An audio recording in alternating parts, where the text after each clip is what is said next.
ce qui concerne l'Assemblée nationale, je tiens à dire ici, au nom de tous les leaders, que ce qui s'est passé à l'Assemblée nationale,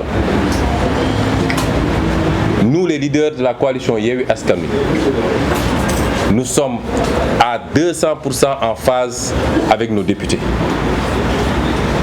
C'est le mandat que le peuple sénégalais a donné à ses députés et c'est le mandat que nous leur donnons à eux-mêmes. N'oubliez pas que lors de la campagne, c'est nous les leaders qui avons fait le tour du Sénégal pour demander aux Sénégalais de voter pour nous.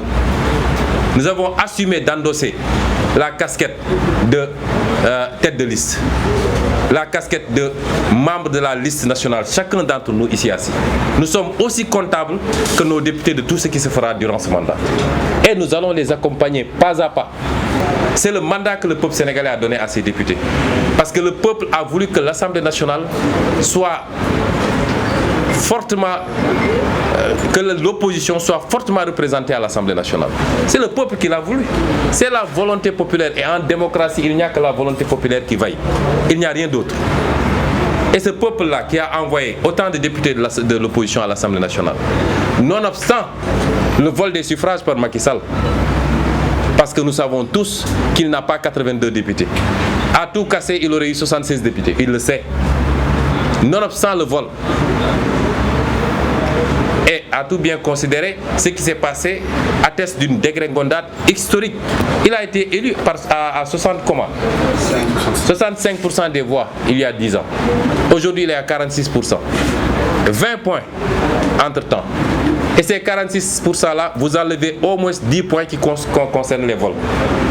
Le vol du suffrage. Ce monsieur, même si on le laisse aller à l'élection, il ne passera même pas au deuxième tour. C'est une prédiction, c'est moi qui vous le dis. Mais nonobstant tout ça, le peuple a voulu qu'il y ait 82 députés de l'opposition, 2 non inscrits, plus un troisième maintenant, ce qui veut dire que l'opposition est désormais majoritaire à l'Assemblée nationale. Macky Sall est minoritaire, sans compter ce qui se passe à l'intérieur de son clan. Parce que s'il a nommé Amadou Ba, c'est parce que ça s'est imposé à lui. Parce qu'il ne voulait pas avoir 2 fronts dans son groupe. Et tout le monde sait qu'Amadou Ba tient un certain nombre de députés, qu'il arrose bien, et on parle au minimum d'une quinzaine. Ça, c'est pas un choix de raison, mais c'est un choix, c'est pas un choix de cœur, mais c'est un choix de raison. La nomination de Amadou Ba au poste de Premier ministre. Et donc, si le peuple a voulu cela, c'est qu'il veut que l'Assemblée nationale change de manière de fonctionner. Qu'est-ce que les gens voulaient que les députés de l'opposition fassent? On vient à l'Assemblée nationale, on doit élire un président de l'Assemblée nationale. La loi est très claire, le règlement intérieur. Il faut une enveloppe d'une certaine couleur pour chacun des candidats. Benno Bokk Yakaar dit qu'il n'en sera absolument rien et qu'il n'y aura qu'un seul bulletin. Et ensuite, ils vont mettre ce qu'ils veulent là-dedans. Et vous voulez que les députés de l'opposition croisent les bras et regardent faire. Tous les gens qui donnent des leçons là, qu'est-ce qu'ils auraient fait à la place? Si demain Benno Bokk Yakaar amène une loi extrêmement gravissime contre le peuple sénégalais, qu'est-ce que les députés vont faire? Et si pour faire passer cette loi-là, ils escamotent la procédure, parce qu'ils savent qu'ils sont plus majoritaires à l'Assemblée nationale, vous croyez que les députés vont se croiser les bras pour les regarder faire? Il faut arrêter. Moi, je suis totalement satisfait de nos députés. Et le fait qu'ils se soient battus ce premier jour-là a permis de ramener Benno Bokk Yakaar à la raison. Parce que pour tout ce qui a suivi, et jusqu'au moment où je vous parle, Benno Bokk Yakaar a été obligé de venir à la table de négociation. Je vous donne quelques exemples pour les commissions. Parce que ce que les Sénégalais doivent savoir, on a le même nombre dans le bureau, totalement le même nombre. Et je crois même qu'on risque d'avoir plus, puisqu'on a 2 groupes parlementaires. On a le même nombre au niveau de la conférence des présidents et on a le même nombre au niveau des commissions. C'est ça l'Assemblée nationale aujourd'hui. Les forces sont totalement égales. Et c'est pourquoi, dans ce genre de situation-là, la seule solution, c'est de discuter, de dialoguer. Or, Macky Sall n'est pas un homme de dialogue. Il pense que ce qu'il faisait avant, quand il avait tout le pouvoir entre ses mains. Déthié l'a dit tout à l'heure. Aujourd'hui, il tient une partie du pouvoir, nous en tenons une partie. Nous tenons toutes les grandes villes de ce pays en termes de collectivité locale. Et c'est pourquoi la mise en place du réel, vous allez voir ce que ça va impacter et ce qui va rester de l'AMS. nous tenons la moitié de l'Assemblée nationale. Mais Macky Sall n'a plus le pouvoir, le plein pouvoir ici dans ce pays. Il doit respecter son opposition. S'il le fait, nous trouverons des consensus pour faire avancer le pays. S'il ne le fait pas, il y aura affrontement. On ne l'acceptera pas. Et c'est pourquoi ils ont été obligés de revenir à la raison pour la mise en place des commissions, parce qu'au début ils avaient dit, eux ils viennent, ils choisissent d'abord les commissions qu'ils veulent, ensuite nous on prend le reste. On a dit non, ça ne se passera pas comme ça. Ils ont été obligés de dialoguer, parce qu'ils savent que s'ils ne l'avaient pas fait, l'Assemblée serait encore bloquée, ils amèneraient l'armée cette fois-ci, peut-être que même des blindés seraient à l'hémicycle. S'ils respectent l'opposition, l'opposition le respectera, mais tant qu'il continuera de manière arrogante, de manière méprisante, à parler de l'opposition comme s'il parlait de moins que rien, il trouvera une opposition à sa hauteur. Il a dit gouvernement de combat. Il s'est réveillé trop tard parce qu'il y a une opposition de combat depuis très longtemps. Et donc, cette assemblée sera, soit ce sera une assemblée de dialogue, ou alors ce sera une assemblée de blocage. Et même peut-être pas de blocage, parce que si la nouvelle majorité que nous avons fonctionne correctement, les gens feront passer ce qu'ils veulent passer, l'opposition en tout cas. Des discussions se passent. Il est question d'acheter des véhicules par exemple, mais les députés de Yewwi Askan Wi ont dit il n'y a pas d'urgence pour qu'on fasse une procédure d'urgence. Je ne trahis pas un secret. Quelle est l'urgence qu'il y a? On dit oui, la session va démarrer, il y a des députés qui habitent loin. Ces députés-là, comment ils faisaient pour venir à Dakar avant? Et une fois qu'ils sont à Dakar, ils sont logés à l'hôtel des députés à 0 mètre. Toutes ces pratiques-là qui permettaient de donner des marchés à qui on veut, de les surfacturer et de bouffer de l'argent, c'est fini. Ça ne se passera plus comme ça. Parce qu'ils ont un questeur, nous avons un questeur. Et la loi a dit les questeurs, il n'a jamais dit le questeur. Tout ce qui se fait doit se faire entre les deux questeurs. L'Assemblée sera gérée de manière transparente, les finances de l'Assemblée, c'est moi qui vous le dis. Ces tapalés-là et autres-là, c'est fini dans l'Assemblée. Et c'est ça que le peuple sénégalais voulait. Et c'est pourquoi ils nous ont... Avant-hier, nous, conférence des leaders, nous avons demandé au président du groupe parlementaire, lorsqu'ils ont convoqué une réunion, de leur poser la question sur quelle base ils veulent donner 165 véhicules à des députés sortants. C'est illégal.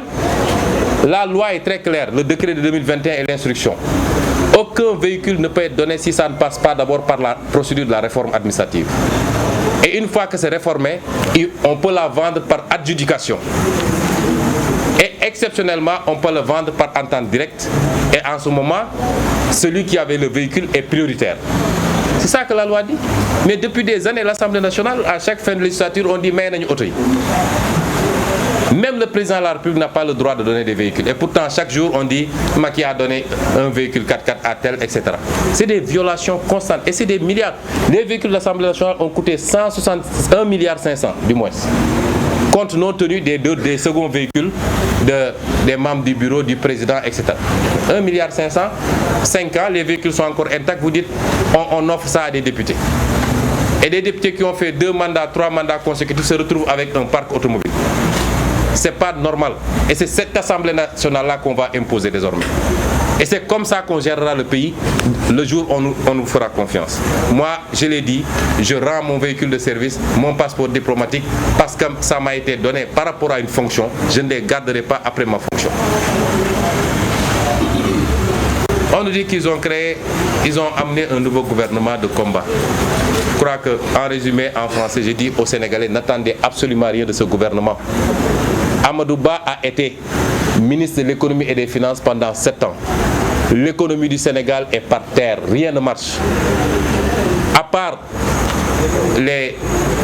la prévarication autour des ressources foncières, des ressources financières de ce pays, les exonérations indues, énormément de choses, si je devais énumérer ici, nos députés les attendent à l'Assemblée nationale. Dans quelques temps, dans quelques semaines en tout cas, sera la session budgétaire. Toutes ces questions seront remises sur place. Nos députés l'attendent pour sa déclaration de politique générale. Et nos députés les attendent tous d'ailleurs, à commencer par Macky Sall, pour leur déclaration de patrimoine. Et tous les Sénégalais les attendent pour qu'ils déclarent leur patrimoine. Et les Sénégalais seront ébahis de voir comment des Sénégalais sont riches alors qu'ils n'ont exercé que des fonctions publiques. Et ce gouvernement-là ne réglera pas les problèmes des Sénégalais. Je l'avais dit en 2019, je le redis, le coût de la vie, le coût du loyer, le chômage des jeunes, le problème des soins médicaux, l'école, l'université, rien ne changera parce que à la base, Macky Sall a raté les choses depuis 2019. Il n'a aucune vision. Il n'a pas su construire un pays et une économie. Il s'est trompé de priorité et ce qui fait qu'aujourd'hui, dès qu'il y a un petit problème au niveau international, le Sénégal est enrhumé. Parce qu'on n'a pas bâti d'économie, on n'a pas investi sur l'agriculture, ni sur la pêche, ni sur l'élevage, on n'a pas investi sur l'industrialisation de ce pays. Et vous pensez qu'on peut développer un pays avec des infrastructures tape à l'œil qui cachent des dettes colossales que même nos petits-enfants devront payer après. Même si vous ameniez un ange qui tombe du ciel, vous le mettez Premier ministre, ça ne changera rien. C'est pourquoi je dis aux Sénégalais, tout ça c'est des débats qui ne vous concernent pas. Faisons focus sur 2024 pour que Macky Sall, la page Macky Sall soit définitivement tournée. Macky Sall, on lui donnerait 50 mandats qu'il ne fera absolument rien du pays parce qu'il n'a ni la vision, ni l'ambition, mais surtout le patriotisme qu'il faut pour poser les vrais débats par rapport à des partenaires qui essaient de nous imposer chaque jour de mauvais choix. Il n'a pas ce courage, il n'a pas cette vision. Je terminerai par le cas de Barthélémy Diaz pour appeler le peuple sénégalais à savoir défendre ses mandats. Parce que lorsque le peuple choisissait de confier les rênes de la plus grande ville du Sénégal, la capitale du Sénégal, la ville de Dakar, à Barthélémy Diaz, il l'a fait en connaissance de cause. Le peuple savait que Barthélémy Diaz a été accusé de causer blessure volontaire. Le peuple savait qu'il y avait une procédure judiciaire, mais le peuple a voulu lancer un signal. C'est de dire que nous savons que c'est un complot politique. Nous ne croyons pas et nous allons lui confier un mandat. Parce que si le peuple était convaincu de la culpabilité de Barthélémy Diaz, il n'aurait pas voté pour lui. Ce n'est ni à Macky Sall, ni à sa justice inféodée d'enlever ce mandat des mains de Barthélémy Diaz. Et c'est pourquoi je dis, ce n'est pas des questions judiciaires. C'est vrai, l'Assemblée nationale aurait dû empêcher cela. Parce que Barthélémy Diaz était en session et ensuite il exerce un mandat parlementaire. La loi est très claire, aucun député ne peut être poursuivi en pleine session et même au cours de son mandat tout court sans que l'Assemblée nationale n'ait procédé à la levée de son immunité parlementaire. Et nous sommes encore dans les poursuites. Mais moi je dis que ce n'est ni une affaire d'Assemblée nationale, ni une affaire de justice. Dans ce pays-là, avec Macky Sall, il n'y a qu'une chose qui fonctionne. Parce qu'il n'en a cure de la loi. C'est des problèmes politiques, ça se règle politiquement.